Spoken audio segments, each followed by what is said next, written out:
If I could boil down leadership, there's three things that it's do you have trust with your people? Do you have loyalty from your people? And do your people respect you? And when I'm working with a young person that I'm trying to develop into a leader, just focus on those three things. So the group of people that you're working with right now, do they trust you? Do they like it? Do they respect you? Are they loyal to you? Right? Those three things. And if you can't say for sure, then just go work on those three things. You have to never give up. The secret to never giving up is humility. People give up when they think things are bad for them. I say to people all the time, no one's going to break your arm today. I always do this. I walk into an organization, I go, everyone raise your hand. Who here has not eaten anything in the last 24 hours? Who did not sleep with a roof over the head last night? Then we are luckier than 90% of the people in this world. Do you understand that? So it's about never giving up as a function of your humility. When people give up on their pursuit of what they want for themselves, it's actually a form of arrogance.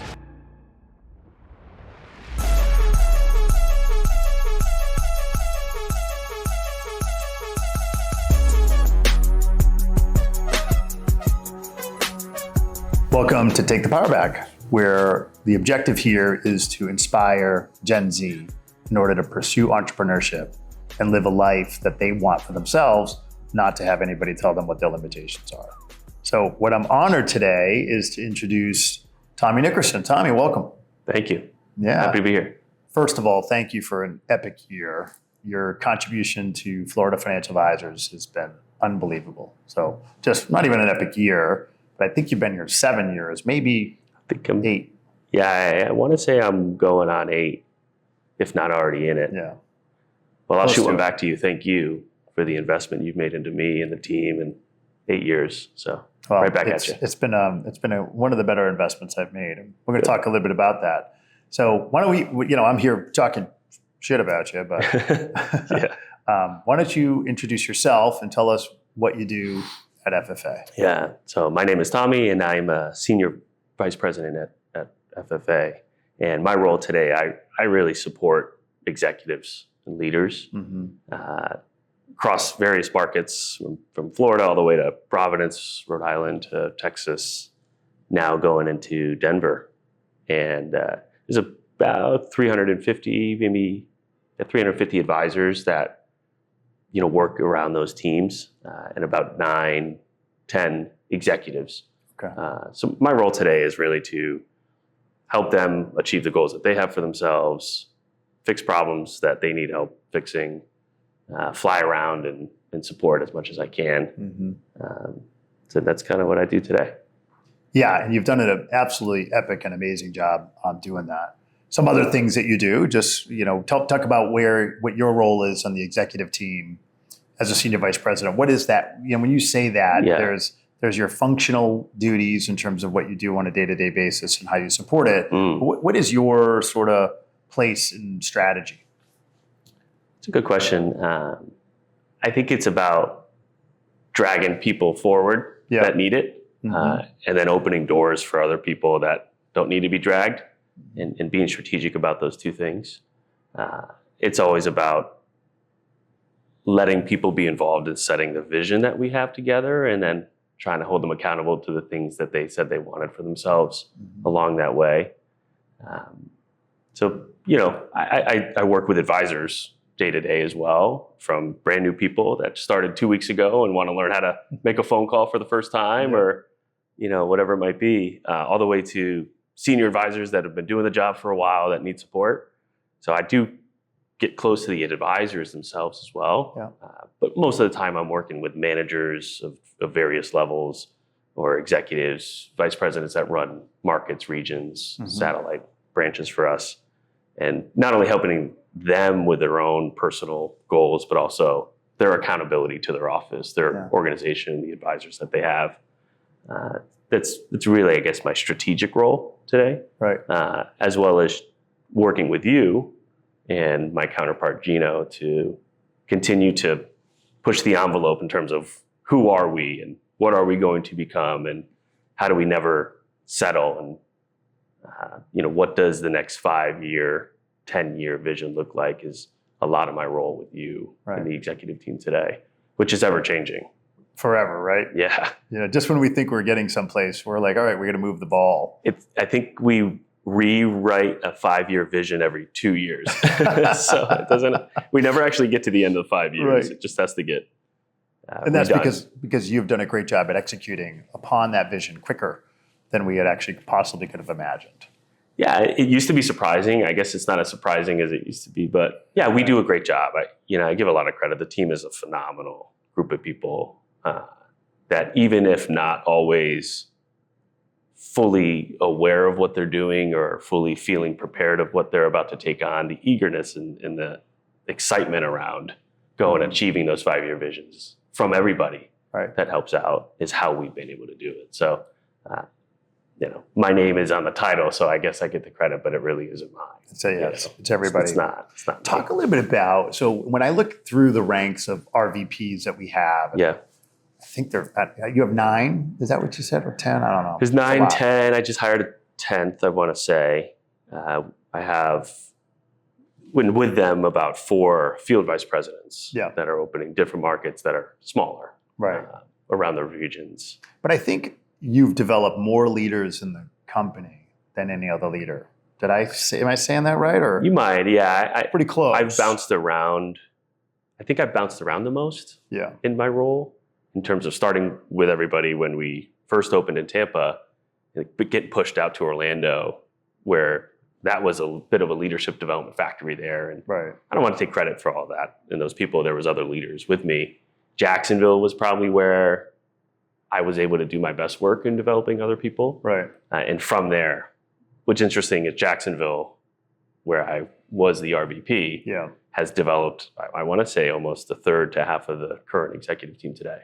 Why do you think that is? What is it that you think you do better or differently that has been able to inspire people to develop themselves ultimately into becoming better and better leaders for the company? I guess my knee-jerk reaction to that is I believe so wholeheartedly in what we're doing. It's authentic. It's very genuine. I am appreciative of what we do. I'm appreciative of what the company's been able to do for me, and then what it's pushed me to do further in the future. And I think because of my hard belief in that when I talk to other people that I tap on to say, hey, I think you should be a part of this. I think you should come with us and help us build what we're building, be part of my leadership team. Because I believe it so much, they sense that. And that shows up not only in a conversation, it shows up really in behavior and action and work. And people feel that, I think, from me. So it's really about my internal belief and sense of where we are and what we're going at, and then trying to translate that to other people. Never being afraid of getting in the mud, I think, is really important. You might call yourself an executive, but if you're behind a closed door all day, you're not a leader. No. Right? I hate being behind a closed door. Understood. To a fault, maybe. And combine that with my genuine belief in what we do and where we're headed and how that could help other people get to their highest level in their career and life, right? Our mission statement. Combine that with being someone that wants to get out from behind the desk all day. I think that's more fun for you. That's been helped me. That's helped me get there. And this is really important because your job has expanded, which it's changed a lot. Oh, it's changed a lot. Yeah. And your lid has changed a lot. But yet you still are very good at getting close to the work, right? Yeah. And it's leading from the front. And I think that if you lead from the front as a leader, and no matter what your role title, you're right in the ditches and you're digging a ditch and you're getting close to the work, I think it commands loyalty. There's 3 things that if I could boil down leadership of others to 3 things, it's, do you have trust with your people? Do you have loyalty from your people? And do your people respect you? And when I'm working with a young person that I'm trying to develop into a leader, just focus on those 3 things. So the group of people that you're working with right now, do they trust you? Do they like you? Do they respect you? Are they loyal to you? Right? Those 3 things. And if you can't say for sure, then just go work on those 3 things. And then ask yourself, play the freeze game, right? What am I doing right now? Are you gaining respect? Are you gaining loyalty? Are you gaining trust? Or are you losing trust? And sometimes that freeze moment will catch you and help people get on the train with you. Is loyalty a symptom, right? So I love that, by the way. So it's trust, respect, and loyalty. Yeah, those are the three Right. things. Is loyalty the symptom of trust and respect? Does that get you the loyalty necessary? I don't know that to be true. No? I think loyalty is different.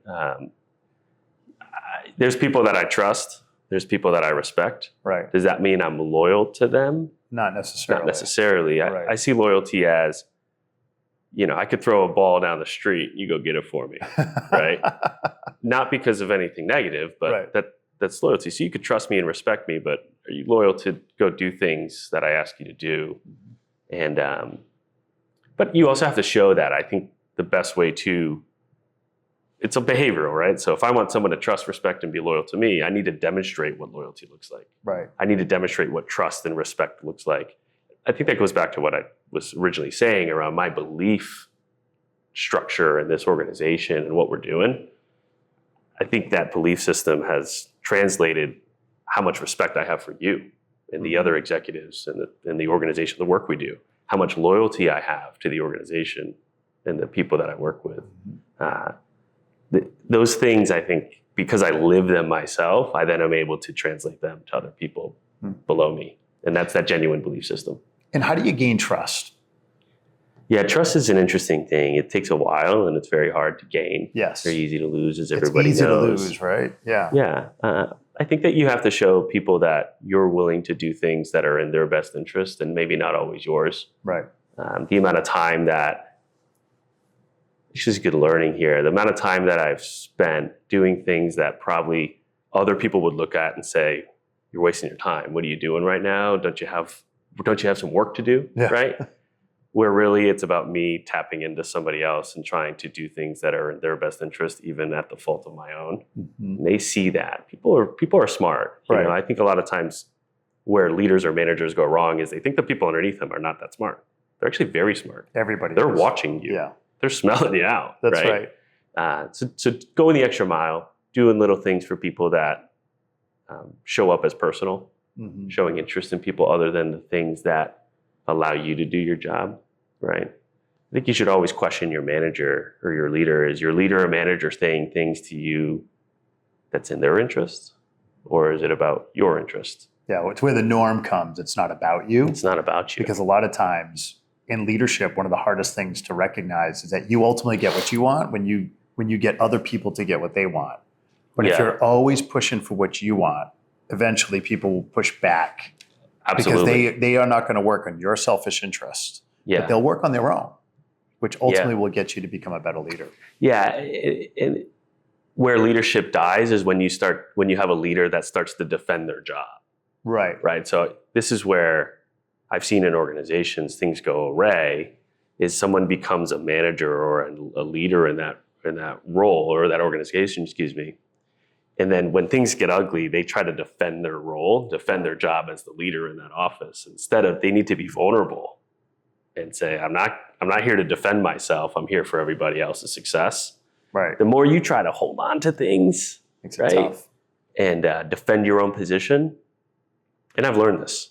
Mm-hmm. This is not something I knew. People again smell that. Yeah. And I think it goes back to, are you creating trust in that moment? Are you creating loyalty in that moment? Are you creating respect in that moment?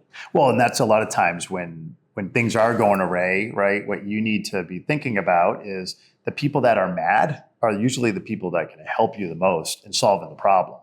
But if you defend the position of what it is, then those people don't feel like they have a seat at the table, I would imagine, a situation like that. Very Absolutely. interesting. So let's back up, dude. You've gone... let's have some fun with some stories. Yeah, right? I've got some stories. I think we've got some stories. We got some stories. It's pretty fun. Love these parts, right? So I met you back when? I met you in 2018. 2018. So we were just about not even a year open. Yes. You graduate from Bentley. Yeah, I went to school up in Boston. So talk about how you got to Florida. How did you meet me? I love this. This is so awesome. That's a good one. So I went to school, Bentley University up in Boston, outside of Boston. I had no business No business being there. It's a great school. It's great. Exactly. It's a great school. It's a great school, man. I don't know if I was the greatest academic. Right. I actually regret that. I wish I took advantage of that. You did okay. I'm doing okay. Yeah. So I went to Bentley. I got into Bentley simply. I was a soccer player. Mm-hmm. I don't know if I had the grades, but regardless, I think it was January of my senior year in college.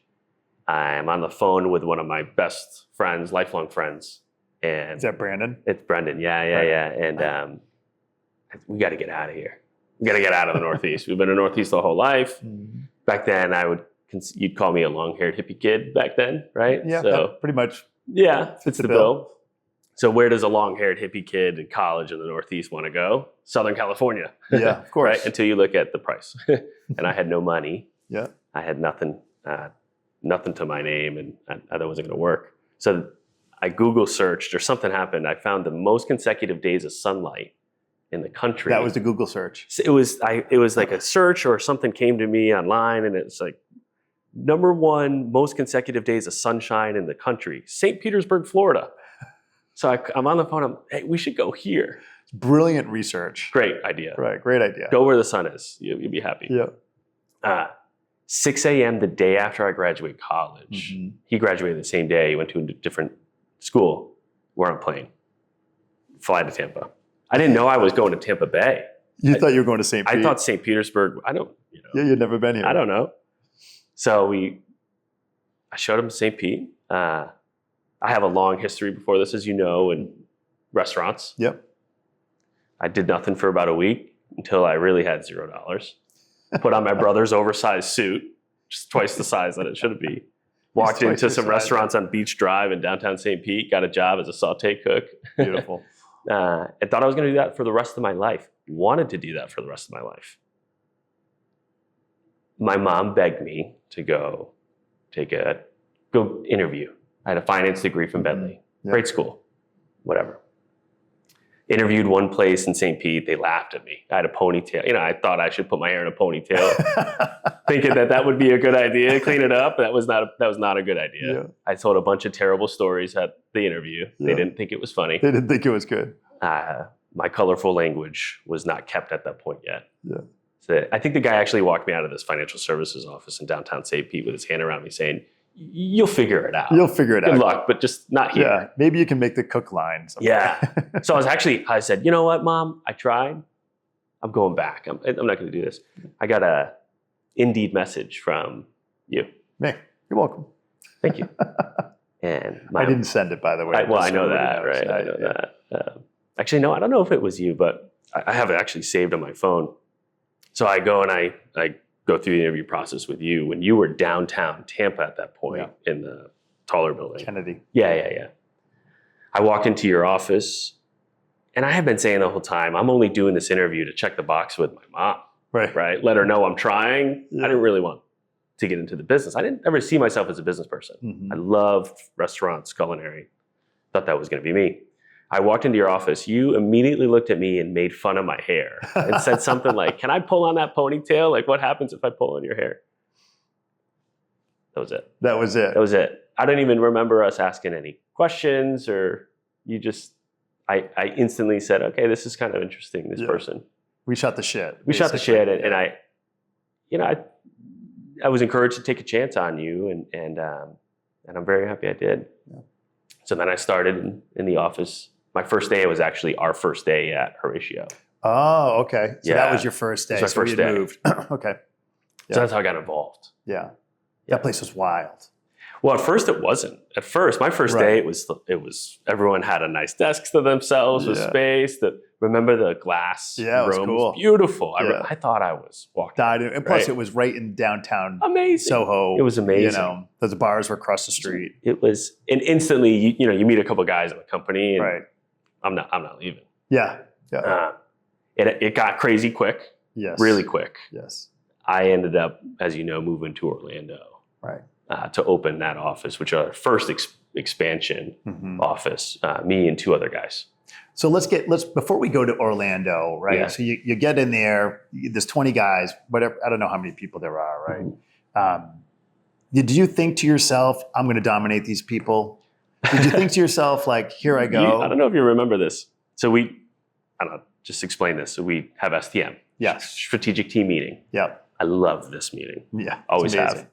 My second week in the company was an STM day. So STM day, everyone works on the business, not in the business, and you present to your peers what's going on, how you're doing, and get feedback. So I'm brand new, 2 weeks in. Everybody around me, you had essentially made everybody a manager around me. And I was the new guy, right? And I had nothing to present, so I just got up in front of everybody. And I don't know if you remember this, but I looked at everybody in the eye, and I said, "I'm going to be your boss one day." I do. I think now that you say that, I do remember. And I pissed a lot of people off saying that. I have, as I do. That's all I wanted to say. That's all I got. I'm going to stand up here. I'm brand new. I just want everyone to know I'm going to be your boss one day. The mic drop. Boom. Little immaturity in my delivery there. Yeah. But that's how this all started. Yeah. And I just instantly sniffed out the culture that our organization was. And just, I wanted all of it. I wanted to be a part of it. I wanted to be a leader in it. Didn't know what that looked like. What is it that attracted you? It's like, people say culture, and it's like this mysterious thing about an organization. What do you feel why did you feel it? What was it about the culture that you felt that you were like, okay, this is where I belong? Yeah. Well, it kind of takes me back to being an athlete as a kid. I was a very competitive soccer player. So I wasn't the best myself, but I was a part of a very competitive program with guys around me that were much better. And I think when you're a part of a very competitive sports program as a kid, specifically the one that I was, it was drilled into you young about nothing matters other than working hard. Yeah. You're only as good as your next shot. Right. Take those feelings you have about not, oh, I didn't start this game. We don't care. You're going to sit on this bench at 12 years old, right? And then this identity of no one's better than us. We used to rally around late night practices in the snow. You'd be like, at 12 years old. I remember we're in New York. It's freezing out, right? Yeah. And I'm walking around the city right now, remembering when I would go to practice at this time of year in Connecticut. And my coach would say, "Take your gloves and hats off, you wussy." Wow. And I just loved, maybe it was forced on me at that age, but I loved that. The next time I found that in my life was FFA. So when I lost that as a kid and I went to college and things got foofy, right? Like everyone starts caring about things that really don't matter. Yeah. I didn't see that show up again until I met you in FFA, where there's this identity of, we only care about what really matters and what's right. Mm-hmm. We walk around with a high sense of integrity, but also a high sense of why not us? Right. Don't mix arrogance with confidence. We got the confidence. That's right. And I just felt that immediately. And I just said, this reminds me of home in that way when I reflect on my youth. Yeah. So that's what I think caught my attention the most. I remember this pretty vividly. I was arguing with your boss at the time. In about your exam. Yeah. So I tried to start. Right. You tried to start. Things weren't as organized as maybe today. We're a today. lot more organized. Yeah. Right? Back then. Talk about that. So I had no money, and I worked at this restaurant and whatever it might be. So you're working two jobs. So basically. Yeah. So when I started. Yes. So when I got hired with you, I was already working at this nice restaurant, Beach Drive in downtown St. Pete, and when I started, I still had to make some money. I got rent to pay. Right. I was splitting a bedroom with my buddy Brendan. Yeah. We split a bedroom. My brother actually moved down and lived in the other room, but me and Brendan split a bedroom. We were this far apart. Yeah. So I got to make some cash. Yeah. So I would work full days with you. Yeah. But then on Wednesdays, Thursdays, Fridays, I would leave early at like 4, drive across the Gandy Bridge, go put on a chef's jacket and a pair of checkered chef pants with a sling bag with my knives on it, jump on my skateboard and go down to the restaurant, prep. But I was late to prep. So prep starts at 2:30, 3, but I was late. I'd get there at 4:30. Yeah. Prep as much as I could. Dinner starts service at 5. You work dinner service on a Friday night till 10:30, 11. People still ordering. And then in a nice restaurant, you clean that thing to the last nail every night. Yeah. So then we would clean the kitchen till midnight, 12:30. 1 o'clock, I'd go have some drinks. Yeah. and do it all over again. Do it again next Saturdays morning. I work doubles a lot of times. Sundays I loved working brunch on Sundays because it's just turn the music up, make some eggs. Yeah, not so bad, right? Not so bad. So that's what I did back then. Now I was studying for my exams. I tried to get away with not taking one of them. Yeah, the hardest to start in the So I said, I don't have the money to pay for that exam right now. I'm just going to go in the office and start making phone calls. Yeah, so you could make some dough. Yeah, and then you caught me maybe 2 weeks in. You said, why are you here? Yeah, you weren't supposed to be here. There. You're not supposed to be doing this. I'm Yeah. like, I got no money. I got to do this. And you challenged me. If you remember this, I do. You said, I don't care. You're going to take this exam in 7 days. And I said to you, Jay, I got 2 jobs. I have no time. Yeah. When am I supposed to study? You said, I don't care. You are going to take this exam 7 days. Everybody bet against you. I bet for you. Thank you. I was like, I don't know if do it. I remember I read half the book. I think my gas, I was worried my gas tank was going to run out on the way to the test. I was stalling on the bridge. Went in there and passed it. And I think went back to the office and drank some beers with my buddy Stack or something like that. So that's how that was. So let's go to Orlando, right? Yeah. So the office is Madhouse. Yeah. In Tampa. Yes. Right. And at that point, we had out of space. I signed a 5-year deal and we had to open an office. Yeah. And I basically was like, okay, Nick was from Orlando. And I said, Nick, you're going to go to Orlando. That was basically how this thing whole went out. Yep. As a matter of fact, I posted the job and didn't want to give it to him for a different reason. Understood. And he was an animal about it. Meaning he worked, right? So he went with you and Stack. Yeah. So Nick was my manager. Yeah. Nick, you know what? I give Nick a lot of credit. Me working underneath him in the beginning was a big advantage for me. He held me to a standard that other people didn't hold their people to. Right. I think Nick created the 7:30 show up time. Yeah. To my detriment. Right? I guess everybody else does it now. We would read through the values every morning like it was the national anthem or something. Right. It was like the Pledge of Allegiance. And in those moments I can remember amazing that he forced those standards on me. So I do appreciate that. So he was going to Orlando. He came to me. He's like, "You kind of come with me, aren't you?" Yeah. I said no, and I was going with him. Yeah, you're going with him. So that's how that came around. So do you remember Church Street? So Church Street in Orlando. Church Street in Orlando. Yeah, I think Alice and I were the cheapest you could possibly be at the moment. Yeah, you were. That was a tough one. Financially we were okay. We weren't making a lot of money. So we didn't know Orlando at all. Yep. And we didn't realize Church Street was like what it was. Yeah. It was rough. I think I had a client show up one time to the office and I said, "Yeah, you just park across the street." And he calls me from the parking lot. There was like a naked homeless guy walking down the street between the parking lot and our office, financial services office. Would you come in here and I'll be your financial advisor? Yeah. You just got to pass by. Just let him walk by first, right? Yeah. So, a lot of fun though. Yeah. And I look back on that and wow, where can you go that at 22 years old, right? And Nick a little bit older than me at that point for sure, but still 2 years in the business, right? With really no results, yeah, right? And he said, "Yeah, go try this," and I mean that was amazing. It felt like I was in a movie, in a new city. It was a great experience. 2 young people that they don't know what they're doing. I don't know what they're doing, and we're just doing it, making it happen, Yeah. Trying. Well, so that's interesting, right? So that office goes from 0, you and him and Stack, to like 16 or 17, back to 5. 2? 2. So 2 left, right? It was tough.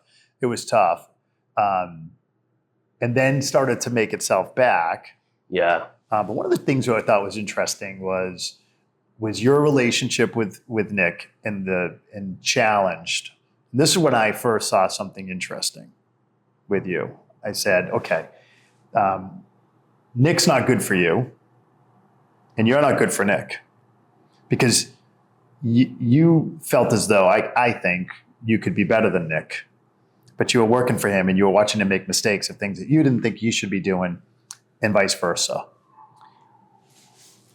It could have been the opposite. It might have been the opposite. Well, no, not in that way. I say I could have been him and he could have been me, and it might have been the same way, right? True. Because if I was him and I was out in Orlando trying to do this for the first time, and I had some young, arrogant to a fault, naive person like me underneath him at that age, it might have been. You could have said the same thing about him if it was the opposite roles, right? I mean, it really. So I just think him and I both were A players. And both wanted the same thing. Yeah. And you can't have that. You can't have two, So there's only one head chef. Yeah. One chief, one Indian. That's right. I mean, like, they can't be two chiefs. Right. We also were very personal, close. Yeah. Nick and I butted heads, but we lived together. You did. We played soccer together. You dated his sister-in-law. I might have, right? So that's all hearsay. Hearsay. So he was a big brother to me too, and I always fought with big brothers anyway. Right. So, but a lot of learnings, a lot of learnings. They say, I don't know, I'm going to butcher this quote, but they say, a lot of times successful people just stand on the shoulders of other people. And I stand on the side of giants, right? And I don't talk to Nick all that much today, but if I did, I would tell him, you know what, I stand a lot on his shoulders. And, he might have made mistakes, but lucky for me, I was able to watch him. Yeah. Learn from those. And so I appreciate all that stuff. Yeah. I really do. So interestingly enough, one of the probably, if I look backwards, one of the most pivotal, great decisions that were made by accident. Yeah. So you and him were fighting about something, and I called you up, and Allison and I are talking, and I said to Allison, I was like, you know what I'm going to do? I'm going to go open an office, and I'm going to ship him out of there. In hindsight, it was the best decisions. I said to Allison, I said, look, Tommy's super talented. I think he'll not make it if he stays in that position. I think he's an eagle and he has wings. So I go, I'm going to put him in Jacksonville. We're going to ask him if he wants to move to Jacksonville. Maybe he can get 10 or 15 people and make them successful. And then we'll move him someplace else, or we'll see what happens, right? So talk about what happened. So I call you up one day and I say, hey. Yeah, I remember this phone call. I was sitting in my kitchen. Yeah. I think I had a salmon in the pan. And he said, I just want you to fly and I want you to go and do this for me in Jacksonville. Yep. I don't think I could tell you where Jacksonville was on the I was map. going to ask you, had you ever even been to Jacksonville? No, I didn't know Jacksonville. So of course, yes. Right. I agree with you. I was looking for something for myself. Right. I wanted to do things my way. Yeah. So I put my boots on and I moved up there, found an apartment that I thought was okay. Yeah. No idea anything about the city, didn't know a soul there. And I just started working and doing what I thought I should do and making decisions that I wanted to make. Started with just fill your pipeline, right? And who's going to be your group? Brought in a great group of people. My first group was an amazing group of talented people. Yeah. And I really appreciate everything they did to help that place get up and going. I don't know if I have all the numbers in my head. We had 10, 15, 20 people. Anyway, fast forward 3 years. I'm knocking on Tampa's door saying, give me the crown. Yeah. So Jacksonville opened 4 years after Tampa. 4 years after Tampa. It took me 3 years to beat them. Right. And it's beating them bad now. You're the most productive. That office still today is the most productive. Yeah. So today, as you know, I don't run it day to day. I live there still. Yep. It's actually, I thought it was going to be a stepping stone for myself too. I had a lot of people tell me when you offered me that opportunity, they said, Jacksonville, you don't want to go to Jacksonville. Right. What's there? Terrible. and I kind of justified it by saying, well, that's my only way to go be on my own. They said, go to this office where you could be underneath someone else. I just don't want to do that anymore. Yeah. So I said, no, I'm going to go. And I thought it was going to be a stepping stone for myself too. I said, this city, I'm not sure what's up there. And I'm just going to go do it to prove myself. And then I'm going to move. I love it. Yeah. It's an accident, another accident in my life. I met my fiance there. Yeah. I have a beautiful home there. I love it there. Yeah. So stepping stone. But just went up there and I just did what I do, I guess. Built that, focused on cultural alignment all day, every day. I used to get made fun of the first probably 2 years open in Jacksonville. Other people would say, you run a cult culture. Yeah, a cult. Sure. Right? I would read books to my people. I'd make them stay with me late. I used to force on STM days. I have this thing. Yeah. Most leaders or managers in a company, they want all the time they can get to get people to do things that are productive for the bottom line. Mm-hmm. And on STM, I said, don't you run any meetings. You are coming with me to play kickball. And if you don't come with me to play kickball, or you don't come with me to happy hour, I'm not happy with you. Right? But boss, I'm seeing another meeting. I'm seeing another client, whatever it might be. I said, no. You're going to be part of this team. Yeah. You know, no one's bigger than the club. I remember one of your first hires. We went up to Jacksonville. I had never been there either. Yeah. So we go up, and you were in co-working space or something, and groovy. And I think she stayed with you for a year and a half or almost 2 years. Yeah. And it's only because of how much you believed in that woman. There's a lot of takeaways. So I'll kind of set this up. So Droovy, which I quickly named Groovy. Groovy. You know, most people would say maybe not the natural salesperson that you would think for this role. Right. I hate that stuff. So what do you mean? Let's rally around this person. And it actually does more for your team than it does for that person sometimes. Correct. Right? Because if you have an organization of people and there's someone that maybe just other people don't see fit the bill, if you let them get away with that, you're killing your culture. Trust, loyalty, respect. That's right. Right? So if I say... that goes for everybody. Everybody. So if I go, Jason, you know that person over there? I go, you're right. They're not really going to make it. They're just... What are you thinking? Am I gaining respect from you? No, you're looking at... Do you trust me? Because maybe I say that about you. Right. Right? So I said, what do you mean? Groovy? Yeah. She's going to be the best. She's going to be the best. Right? So we would... figuratively, we would put her at the top of we'd put her up the top and cheer her on and say, groovy. And what it did for everybody else is I think it allowed everyone to witness that anybody can do it. Anybody can make it. Anybody could find success. And then it's great to then go to the people who have more of a natural set of whatever for this role and say, well, what's your problem? Right. Right. So that was big for me. Any organization I've been a part of, I try to seek that person out. So when you go into offices or you go into teams, you can always find that person that everybody's like, and if the leader just goes to that person and spends a lot of time with that person, true. Even if it's just fun, I have found humor is an amazing medicine. It really is. Even if you just go have some fun with that person, what it does for the rest of the organization will pay you dividends for a long time. Yeah, and there's a lot of things. There's a lot to that, right? Defend the absent. You get out of people what you believe in people.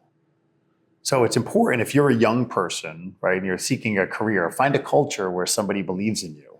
Yeah. Right, and you can ask questions about them with leadership style. If I would ask you, how would you define your leadership style that builds that? How would you define it?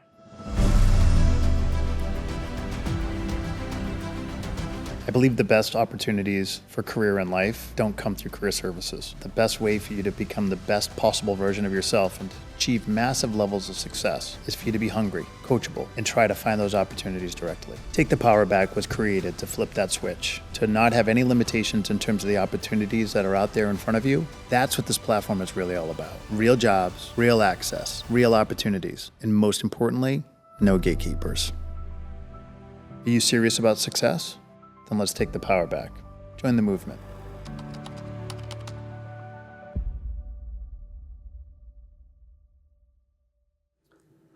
That's a great question. How would I define my leadership style? I think my leadership style is relationship based. Mm-hmm. I think it's hard for me to do my job if I don't know you or you don't know me. Right. I think my leadership style is very unable to be ignored. So you will like me, you will hate me, you will not ignore me. Yeah, I'm coming to get you to like. And I actually think that hate part is not the dislike part is a good thing, because there's been people that I've found that when I lean into them and they dislike it, I actually just learned something about them. Mm-hmm. So now I know what you don't like, right? And I know what buttons push or don't push, and then right? You push. So now we actually have a better relationship, right? And now, because I have a better relationship with you and I understand what you like or dislike about me, I can then change myself to do better for you. So you adapt in situations like that. Yeah, Right. I try to adapt. I totally understand. I'm not going to be everyone's favorite, whatever. But if you don't know someone, you have to lean into them. That doesn't mean they have to like you, but it's about you exploring who they are, Right. so that you can then provide the right leadership to them, so that they can go and be successful. And you've done that exceptionally well, right? You've built that bond, if you will, the culture. Yeah. We have a guest. We have a special Johnny. guest today. Come here, baby boy. The most beautiful dog. So take the power back. Meet Johnny. You got a brother, Cash, but you need to go away, buddy. Hey, Johnny. He works for food. So you've seen a lot of people come and go throughout the years, right? So as an advisor, you worked with people that made it and didn't make it. Yeah. Then in leadership, Tons. people that have made it and didn't make it. Now, and as an RVP, people that make it and not make it. SVP, same thing, right? People burn out. I don't say burn out because of the burnt out, but they flame out, if you will, right? Why do you think that is? What separates that person, that yourself, right, who has been able to excel, climb, grow as a person, continue to develop, versus somebody who gives up on themselves and their dreams and the aspirations that they have for themselves? Well, I'm no expert on what I'm going to say, but what I think I have learned is that people naturally make decisions when they are unhappy. Right. If you're happy and things are going well, people tend not to make decisions. They just continue to let things ride. But then when things go wrong, people then are quick to make decisions. Right. And I think that fundamentally is where there's a difference between those that have continued on and found success and those that have opted out. So when the going gets tough and you're unmotivated or you're frustrated, me in Orlando. So even in Orlando, there was a time where I was frustrated and I was unmotivated and I was disillusioned about things that were going on. And there were thoughts in my head about, should I do this? Right. Is this where I want to be? Yeah. Is there something better for me out there? Well, you don't actually have those thoughts when things goes good. Right. So what I find is that people are quick to make decisions, but those quick decisions are triggered by frustrations. Right. And when you make quick decisions when you're frustrated, they're usually the wrong decision. However, when the going's good, that's when you should make your decisions. Right. So don't decide that you want to be anything until you're good at it. Right. So you don't know if you want to be an advisor or not until you're good at it. Right. I actually thought I wanted to be an advisor. And then as soon as I got good at it, I said, I actually think I want to be more than this. Right. And I didn't know that. I think that translates to a lot. Yeah. So people make quick decisions when they're frustrated. So how do you, if you're one of those people, because I agree with you, right? I think that fundamentally, I call it the kickball, like kickball theory. If you're really good at kickball and you're the first one picked, you love kickball. Yeah. But if you suck at kickball or things aren't going right, or you haven't won a bunch, that's kickball why sucks. You're a sports guy. Winning is contagious. Unfortunately, so is losing. Oh, absolutely. Right? You find ways to lose when you're frustrated. Yeah, for sure. How do you snap it? You have to seek feedback. Yeah. And I think what you have to do is you have to seek feedback who have a vested interest in your success more than a vested interest in your feelings. Interesting. I'll give you a good one. My parents are unbelievable people. I love your dad. He cracks me up. He does crack everybody. He makes me laugh. I do love, and my mom too. I don't know if I met your mom. I don't think you've met my mom. Both are unbelievably supportive people, amazing parents. And however, there was a time when I was new in Tampa and I wasn't doing all that well yet in their eyes. I remember my mom going, "Are you sure you should be doing this? Yeah, right. You're working so many hours. Yeah. You have this degree. You could go to Fidelity and make 50 grand, or my dad's, he's like, I met a guy at the bar. He said, only 1 in 10 financial advisors make it. You sure you want to do this? Right. So you can see both my parents, right? Saying that. So, well, why? Why are they saying that? They have a vested interest in how I feel. Right. You don't. Correct. You have a vested interest in my success. Yes. My mom and dad would love me today if I was a third of who I was in my career. Right. you and I wouldn't talk. Yeah, right. It wouldn't matter. Right. And I think knowing that is so important. Like, that's not a bad thing. That's actually a good thing, because it allows you to be very clear in terms of who to listen to and why to listen to them. Mm-hmm. And if someone has a vested interest in your success, you seek feedback from them. Right. You say, hey, here's how I'm feeling. Here's what I'm going through. There's been times I've given people advice that's like, hey, you know what? You might be thinking the right thing. Right. Sometimes. It's okay. That's right. Not everybody is supposed to be this. If we all were this person, it wouldn't be that different. Seek feedback from people who care about your success, not about how you feel in the moment. And that is crucial. Specifically young people, they mess this up all the time. They're so used to getting advice from who they always get advice from, and the people they always get advice from are the ones that give advice based on feelings. Right. It's the ones that usually love you the most that don't give you the greatest advice. Yeah, and again, people like that in my life, they give me great advice, but one of the things I would encourage people to think about is try to define, first off, think big. Mm-hmm. Second thing, after you think big, bigger than you think you can, then you try to seek out someone that looks like that. And then just ask them for feedback. Copy what they do. Do what they do. Just do what they say to do. Right? That's how you get to that place. You don't seek advice. If I want to be the best basketball player in the world, I don't ask a painter. Me. Right? I don't ask you.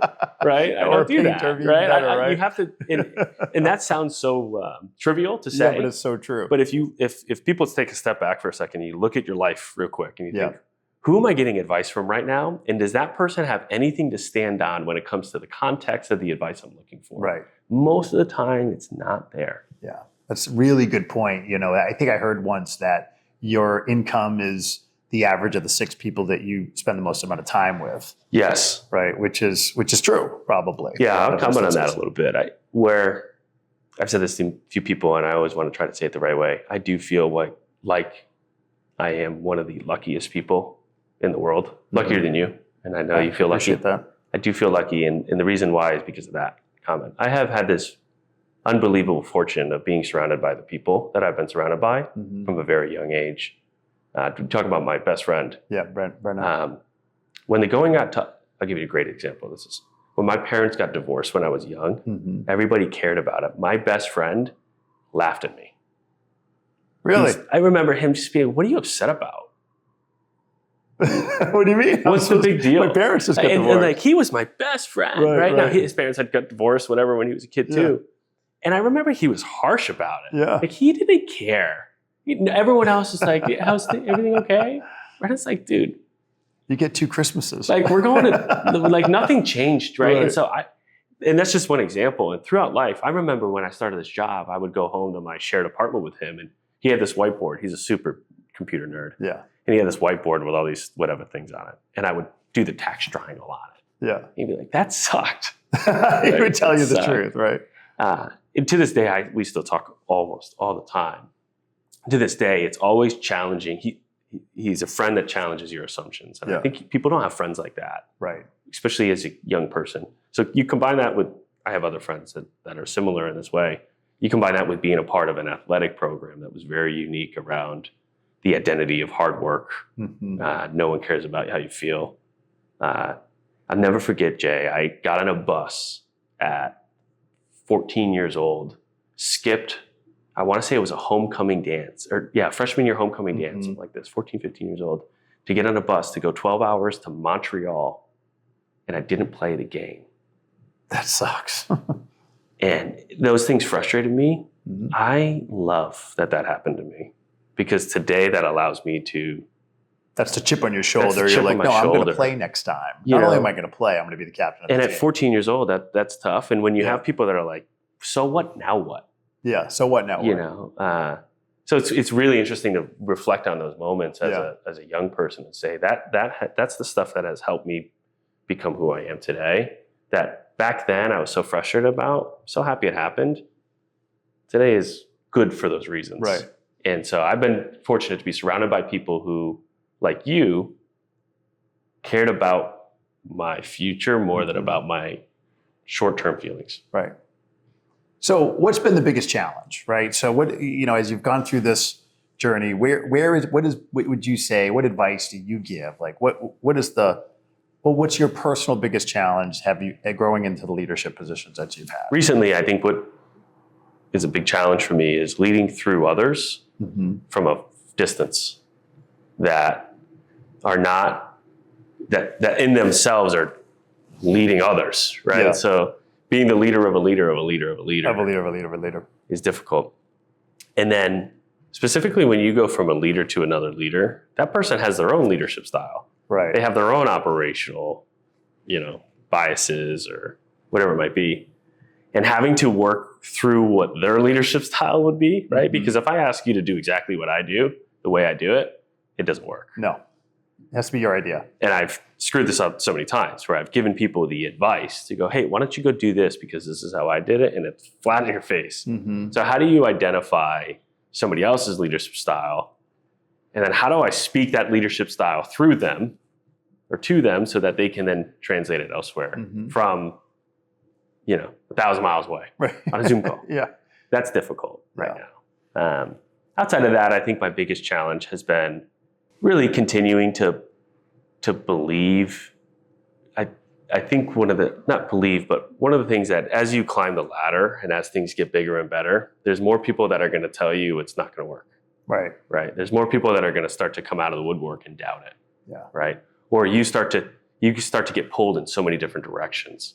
And I think continuing to stay very clear in what your intended outcome is and your vision is, it gets blurrier, right? And you have to stay the course on that clarity. Yeah, that can get tough. How do you do that? Do you just stay close to the work? Is that the answer? Is that when you start to get pulled? Because you wear a lot of hats. Yeah, I throw a lot of projects, initiatives out there. You sometimes it's like where do I focus, and then it goes through there. So what's the way to navigate through that? Two things. Go back. Just do the basics. Yep. Be brilliant at the basics. So if I ever feel that way, what I'll do is I'll grab some young person and teach them how to make a phone call. Yeah. Just because it's back to the basics. Yep. Actually, this is a cheat code that I've put on myself. So I have an open calendar. And what that means is that in my email link, or my signature line on my email, there's a link to my calendar. Yep. Anybody that has an email from me has access to that calendar. Yeah. Now, I have an assistant that blocks off my calendar, so you can never take time that you shouldn't. shouldn't. Take it. Yeah. But every week, I get probably 3 or 4 bookings from people around my organization, from brand new people that started last week to senior executives to middle managers. And I have it open on Saturdays every week. So almost every single Saturday, Katie will tell you that I drink a cup of coffee and I talk to somebody new in my organization from Philadelphia or from Texas. That's pretty cool. Or from wherever. This helps me stay grounded. Yep. It helps me continue to be good and proficient at the basics. I have someone comes in, they want to learn how to run a analysis report. Right. Someone comes in, they want to say, well, how do you walk through a introductory meeting? Someone comes in and says, I have a team of 6 and they can't show up to work on time. So what this does is it manufactures the consistency of doing the basics for me. It's the first thing it does for me. The second thing it does for me is it tells me the truth. So if you run an organization of 100 people and all I do is talk to you about what's going on, I only get from you what you want to tell me or what you think you know. Yep. Well, how I find out the truth is I get your brand new people to think that they are empowered to come book a time with me on a Saturday morning for 30 minutes. And I go, how's your first week going? What did you learn? What was the experience? Exactly. And so this has been a cheat code for me because now I actually get to see different perspectives that the people that are reporting to me can't always report to me. Right. They don't even see those things themselves. I love going, hey, I heard this, and they're going, damn. Yeah. I didn't know that was going on. Thanks. Why did you not know what's going on, right? True, but I also think that's my value as a leader. Yeah. So if I can't come to you and help you uncover problems, I think that's the harder thing to do. It's much harder to find problems than it is to find solutions. True. It's true. So my role in value proposition to the people that I'm a leader of is trying to help them identify those problems. Yeah. I have a phenomenal team of people who know how to solve problems. They do. They don't know how to always solve the right ones. Right. They may pick the wrong They're stuff really to do. sometimes not that great at that. So if I can provide that to them, that's what I do. That's an important leadership lesson because a lot of times when results aren't right or bad in a certain situation, what we do is we go ask the leader. The leader's going to basically say, I'm doing everything, right? Because if they knew, and they're not intentionally trying to have bad results. Absolutely. But if they knew how to fix it, they would have fixed it. Correct. Or they listened to what was being said. So therefore they're reporting it back to you and said, these are the things we're doing. But if you get closer to the work and you go below the reporting relationship, you're going to get the truth. And the truth is where the Jenga block always is. Absolutely. Yeah. What this also does for me is it allows me to create a relationship with an unbelievable variant level of people. Like, you can get to know me. I don't see myself this way. Yeah. But because of the company and the size and my title and whatever it might be, people are afraid of you. People think I'm something of a big deal. Right. I don't know more than you do. Right. I'm just, but their ability to have access to me is so priceless, I think, for them. And that has created trust, loyalty, and respect. Right. Not only from them, but then from their manager. When a middle manager hears that their rep had a 30-minute call with me on a Saturday to get their skills improved, that manager trust, loyalty, and respect for me. Yeah, because they appreciate it. That's exactly right. I'm going all the way down to the bottom. Right. Or wherever. Yeah, wherever you need to go in order to be able to solve the biggest challenge. Correct. So going back to your question, that's what the challenge of mine is. How do I then lead the leader to operate that way where I will help you identify and uncover your problems forever. Yeah. How do I get that person to do it for themselves? I need to create more people that are like me in that way. Right. That can go and do those things for others. Because the more people that I can replicate in that fashion, that's how you grow. That's how big organizations get built. Yeah, exactly. Right. So, young you, right? So you're going to have people that watch this. We hope, right? They're 21, 22 years old. They're right out of college. They're kind of lost. Yeah. They're lost. Right? I was. You were. I was totally lost. You were totally lost, right? What advice would you give to them if they're lost? Like, what would you tell them? What are 2 or 3 things you're like, all right, look, if you're lost, go do this. At least you may end up found someplace. First thing, I think you have to admit that you're lost. Right.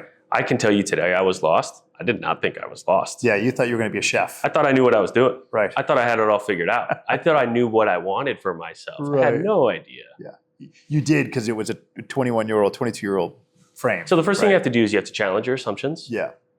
Goes back to what we were saying earlier. You have to challenge, who are you seeking advice from and who are you getting it from, and is it aligned with the context of what you want for yourself? Yeah. What you want for yourself first, what assumptions do you have on that? Yeah.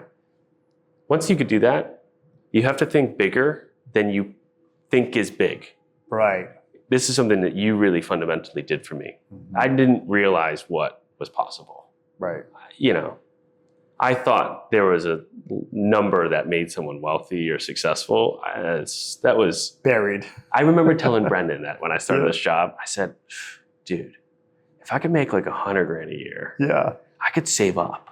I could save some money. Quit and go start a restaurant. I remember saying that was my goal, just starting out with the company. Right. He'll remember that. Yeah. So first off, what do you know that you're lost? Right. Change your assumptions or challenge them, and then ask yourself who you're getting advice from.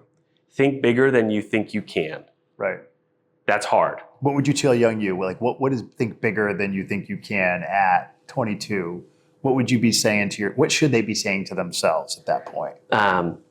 I always wanted to be, when I was at the point, I wanted to be a chef, right? No. You want to be a restaurateur. Yeah, that's really right. That's fundamental. Right. And you don't want to be a chef. You want to own 5 restaurants. Yeah, and you can still cook if you want to. Correct. Right. So it's not about the action of what you do. It's about your role in this world. Exactly. Right. At the end of the day, you could always go back and work the line, brother. That's right. But that doesn't mean that the line has to define who you are. Yeah, the line is the job, not a career. Yeah, right? And it's always there for you. Yes. So that's the first thing. You got to think bigger than you think you can. That's and that takes a lot of work. That takes a lot of work, right? And then what you have to do is you have to go tie yourself to someone that looks like that big picture thought process you have. Right. And you have to never give up. Just keep moving. You have to never give up. The secret to never giving up is humility. Mm-hmm. People give up when they think things are bad for them. I say to people all the time, no one's going to break your arm today. Right. You aren't, I always do this. I walk into an organization, I go, everyone raise your hand. Who here has not eaten anything in the last 24 hours? You're Right? going to be Has all anyone, late. so who did not sleep with a roof over the head last night? Right. Then we are luckier than 90% of the people in this world. Yeah. Do you understand that? So it's about never giving up as a function of your humility. Mm-hmm. When people give up on their pursuit of what they want for themselves, it's actually a form of arrogance. It's a what? Form of arrogance. Like okay. they lack humility a little Okay. bit because Yeah. they're not understanding how nice things are, or good things are, or lucky Right. they are. So you have to have humility a little bit. Yeah, big problem, small problem. Right. Yeah. So there was times when things were bad, and then I'm like, wait a minute, things are not that bad. No. Yeah. Life is actually really good. Right. So it's all context. Yeah. So you have to never give up. Nice. And I think that comes, in my opinion, from a place of humility. Yeah. And then you have to continue to challenge yourself to get into different groups of people, right? So when you think you're doing well compared to your peers, you're in the wrong room. Right. You're in the wrong room. There's times in my path within this organization, I thought I was killing it. Right. And you did a good job of going, here, let me put you in this room. Put it. Right. Yeah. Now go Another compete seat with at that the person. table. Right. Now go compete with that job. Now go compete with that challenge. And then I fail and I flounder and I humble and I excel. learn. Right. And then it's grow. So those fits and starts, right? Yep. You have to have someone that either manufactures those for you or you have to go seek those for yourself. Right. And I think that's experience is the best teacher. So those fits and starts, those failures that you'll find in life become the experiences that you look back on and then you share to develop other people to kind of circumvent some of those mistakes. Without failures and mistakes, I have no value. No. I am only valuable to others because of the things that I did not do well and learn from. Right. Without failure, I cannot provide value to other people. No, it's wisdom is what it is. There you go. It turns into wisdom. So your failure and your experiences, if you're smart about it, you say, "Oop, I'm going to take that one to the bank. I'm going to put it. I'm going to bank it, right? And then I'm going to share my experience so that therefore the next time somebody's in there, I'm able to help them get through it quicker." Exactly. Which is great. Yeah. So, well, what's next for Tommy Nickerson? Life is going to keep moving. Life's going to keep moving. Life's going to keep moving. I'm not sure. I think you know that I want your job. I've told you that probably 1,000 times. Keep moving. You got it. So I'm going to keep moving. I'm getting married in April. Congrats. Thank you. Which is amazing. She's wonderful. Yeah. Great work. I've lucked out. You lucked out, brother. Talking about people that surround you. She's tough in terms of there's days I'm like, damn, she works harder than me. She's a worker. She's unbelievable. Yeah. And still with that humbleness, like she works a ton and she doesn't think she does enough. So being again surrounded by someone that's like that keeps you, am I not doing enough? So best investment you can make is the person you decide to spend your days with. Yeah. I'm very lucky that I met her. So that's coming up. And I just want to continue to work every quarter to say, how are we doing? Are we on our way to our 5-year vision? Right. Let's keep reinventing that 5-year vision and make it happen. Yeah. So I don't know if I have a lot that I can say is next. Yeah. I'm really happy with what's going on, but I know we have a lot to do.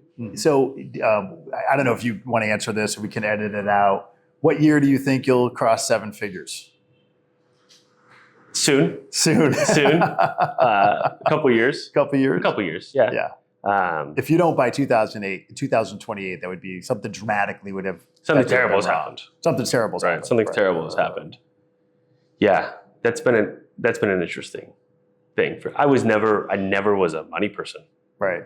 I remember my older brother getting an iPhone and me being like, iPhones are, I'll never be that guy that buys into the new thing. The new techie thing. I was I was kind of hippie a little bit more when I was younger. So, but that's been an interesting component of all this. Do you ever think when you look backwards, success. Do you ever think, wow, I would be where I am? It's been only 7 years, right? So you're like, holy moly. No shot. I never thought anything in that material way. Right. No, not me. Well, let me be the first one to say thank you. You have made a tremendous contribution to Florida Financial Advisors. You continue to do it every day. I don't think it's a secret that if you keep going, you probably will have my job. I don't think anybody denies that unless you derailed yourself in some crazy way, which is not going to happen. I'll stay focused. Thank you for what you do, and congratulations on all your success. My pleasure. Again, I have I'll end with where I started. Yeah. I think you, right? Yeah. Because anybody could have come around with some potential, right? So I appreciate the investment you made in myself, my family, and my future, right? So you and Allison together have done things that no one would do, even if you were in your position. You've gone the extra mile with us, all of us here in the company. You didn't have to. You still would be successful if you didn't even go sometimes those extra miles, and you still go those extra miles, and we recognize that. Well, thank you. And we really appreciate it.